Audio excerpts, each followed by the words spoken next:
It's a $4 trillion industry, menopause. So there is what is being touted as meno washing going on, whereby, you stick the word meno in front of something and then you kind of triple the price.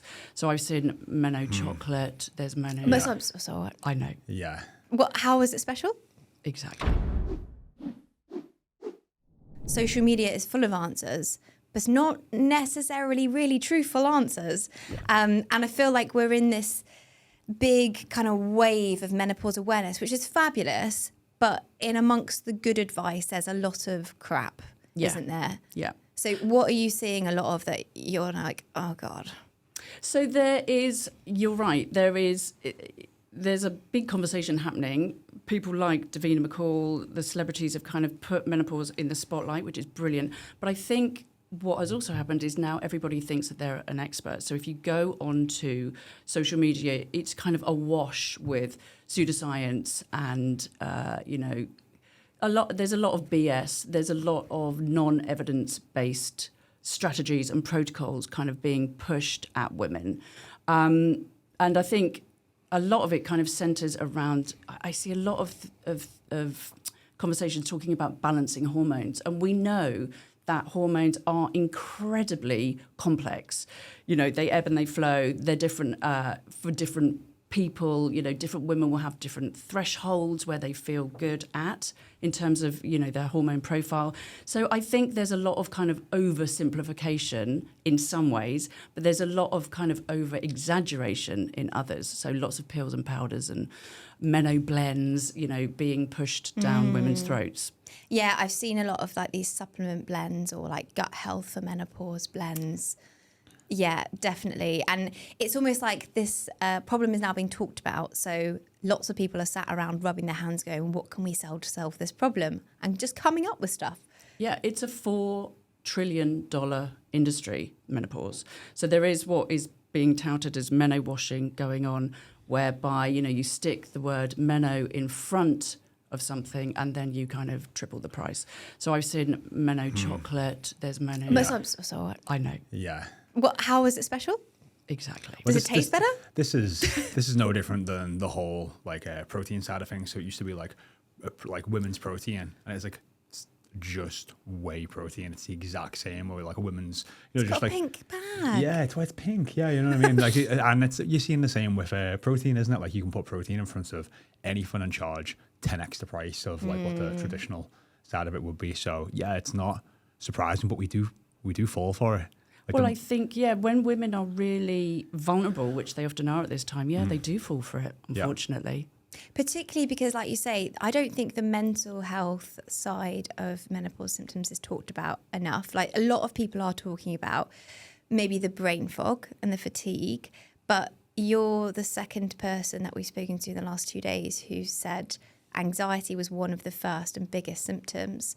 And I think when you go to the doctor, a lot of people are just told, oh, well, do CBT or take antidepressants. And that's kind of brushed aside, whereas it is known to be very related to hormonal changes. Yeah, it is. We know that we have hormone receptors throughout our bodies, and that, when those levels start to peak and trough, or when they eventually tailor out, then it can affect women, everywhere, and that includes your brain. So there's lots of women who, maybe at this time of life in their 40s, 50s, they're at the top of their game, and they are suddenly not able to do what they've always been able to do, which is to present to people, to do public speaking. I have women who, who say they can't drive on the motorway anymore. So there's this real kind of lack of confidence, loss of confidence, low self-esteem, don't feel like themselves, exactly what I went through at that time.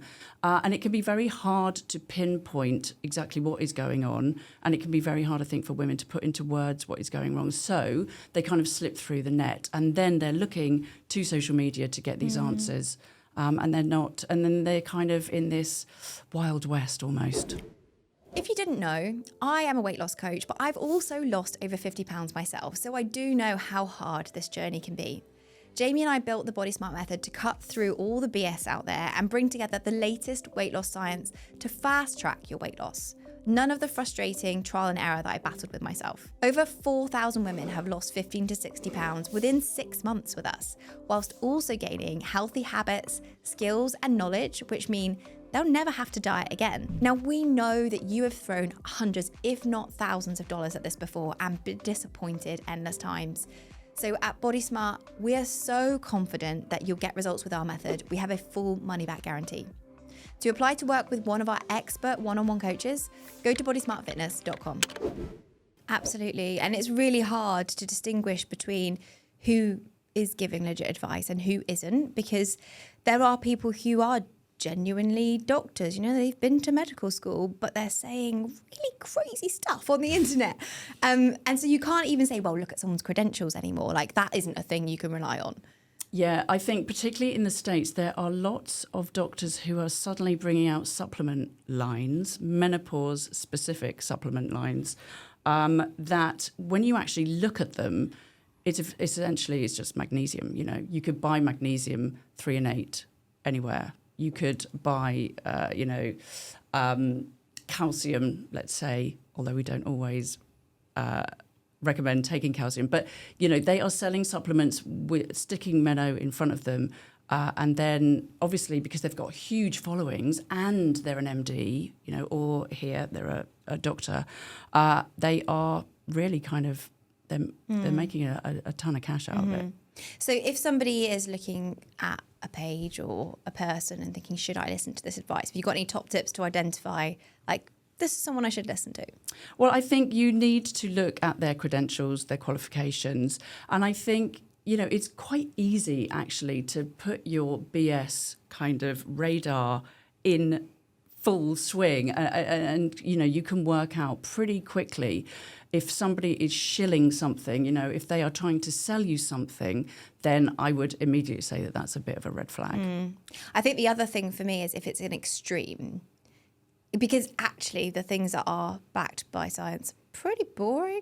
Yeah. Yeah.